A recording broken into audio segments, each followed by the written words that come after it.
पतंजलि शर्मा जी, जयपुर से। राधे राधे। हाँ जी, आपके चरणों में कोटि कोटि प्रणाम। महाराज श्री, हमारी संतान जो हमसे उत्पन्न होगी, क्या वो अपने पूर्व कर्मों के अनुसार शरीर मिलेगा या माता पिता के कर्मों के अनुसार? अगर माता पिता के कर्मों के अनुसार उत्पन्न होगी तो क्या सावधानी रखें? कृपया मार्गदर्शन करें। वो तो आएगा अपने ही कर्मों से, पर उसमें दुख और सुख का अनुभव तुम्हारे कर्म उसमें सम्मिलित होंगे। अगर आपने पूर्व में जो जीव पुत्र रूप में आ रहा है उसके साथ अभद्र कर्म किए हैं, तो आकर के जीवन भर आपको जलाएगा, आपको दुख देगा। और आपने भद्र माने मंगलमय कर्म किए हैं तो जीव पुत्र बन के आएगा, तुम्हें सुख प्रदान करेगा। अब यदि इस समय भजन कर लो भगवान का, तो तुम उसके भी भाग्य को बदल सकते हो और अपने भी भाग्य को बदल सकते हो। ये भजन ही एक ऐसा कर्म है जो सब सुधार देता है। मार्कंडेय ऋषि के पिता महाराज मृकंड ने देखा, बहुत ज्योतिषाचार्य थे, कि 5 वर्ष में मेरे पुत्र की आयु खत्म है, मर जाएगा। बड़ी चिंता हुई कि जीवन भर भजन करते रहे, तपस्या की। पहले प्राय हम सब ऋषियों की ही संतान हैं, रहते गृहस्थ में थे पर पूर्ण ऋषि तपस्वी मुनियों की तरह हम सब ऋषियों की संतान हैं। जब गोत्र पूछा जाए तो देखो नहीं बोलते भरद्वाज गोत्र, याज्ञवल्क्य, गाल, हम सब ऋषियों की संतानें हैं। हाँ, तो उनको लगा कि कैसे क्या कर सकते हैं कि 5 वर्ष के बाद ये बालक जीवित बना रहे। अब पिता का कर्म शुरू हो रहा है। पूर्व संयोग इतने ही वर्ष का था, अब उनका नया कर्म काम कर रहा है। उन्होंने विचार किया, भगवान के भक्तों और संतों में विशेष सामर्थ्य है। यदि संतों को साष्टांग दंडवत करे और संतों का आशीर्वाद मिले तो मैं इसे मृत्यु से भी बचा सकता हूं।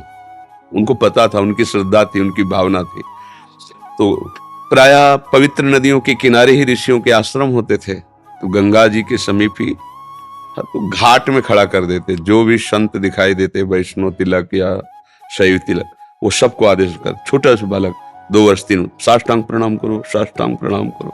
उनकी सेवा यही थी, प्रसाद पाओ और जाके घाट में खड़े हो, जो भी संत दिखाई दे साष्टांग प्रणाम करो। एक दिन प्रच्छन्न वेश से गुप्त रूप से सनक सनंदन सनातन सनत कुमार भी, अब आपको क्या पता कौन महात्मा किस कोटि का किस वेश में तुम्हारे पास बैठा है, या तुम्हारे संग वार्तालाप कर रहा है, या तुम्हें कभी मिल सकता है, हमारी दृष्टि नहीं है ना। और वो दिव्य महापुरुष थे और वो देखा करते थे। जो साष्टांग प्रणाम किया तो चारों संत वेश में थे, उनका चिरंजीवी भाव, बस वो आ गए। महाराज मेरी दृष्टि अचूक है, आप सनक सनंदन सनातन सनत कुमार चारों ब्रह्म कुमार है ना, प्रच्छन्न वेश से आप घूम रहे हैं, ये तो अभागी है, 5 वर्ष में इसकी मृत्यु हो जाएगी। और आप कह रहे चिरंजीवी भव, तो आपके वचन मिथ्या या इसका भाग्य मिथ्या? इसी बात में बैठे थे कि कोई ना कोई महापुरुष जब फंसेगा तो ये भाग्य को मिटा सकता है, साधारण थोड़ी मिटा पाता है, महापुरुष ही मिटा पाता है, उसमें सामर्थ्य होती है।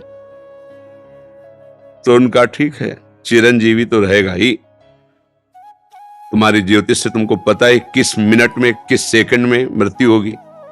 उस दिन प्रातः से लेकर के और मृत्यु समय तक भगवान शिव के मंदिर में शिव का आलिंगन करके इसे बैठा देना, बस फिर और हम देख लेंगे। ऐसा ही किया। चारों ब्रह्म कुमार दरवाजे पे खड़े हो गए। तो ऐसे पुरुषों के पास यमदूत नहीं आते, साक्षात धर्मराज आते हैं।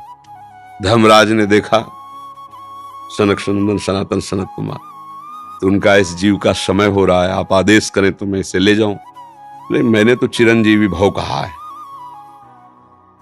बोले ब्रह्मा के आप पुत्र हैं, ब्रह्मा के द्वारा ही विधान किया जाता है। तो इतनी वार्ता हो रही थी कि भगवान शंकर प्रकट हो गए और उनका कि कुछ बदलना नहीं है, 5 वर्ष की आयु ना, हाँ 5 वर्ष मेरी आयु के 5 वर्ष रहे। भगवान ब्रह्मा जी एक सुई लेकर के ऐसे कमल में छेदे थे, आका 1 वर्ष हो जाता है।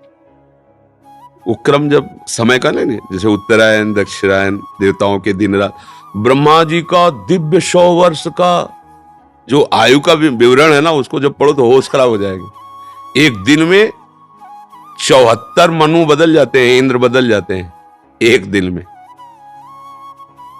और भगवान का समय, वो जो ब्रह्मा जी का समय, निमेष, पलक झपकना, इतने ब्रह्मा की पूरी आयु हो गई। 5 वर्ष उनके, आज तक मार्कंडेय जी जीवित है। उनको चिरंजीवी ऋषि कहा गया है मार्कंडेय जी का।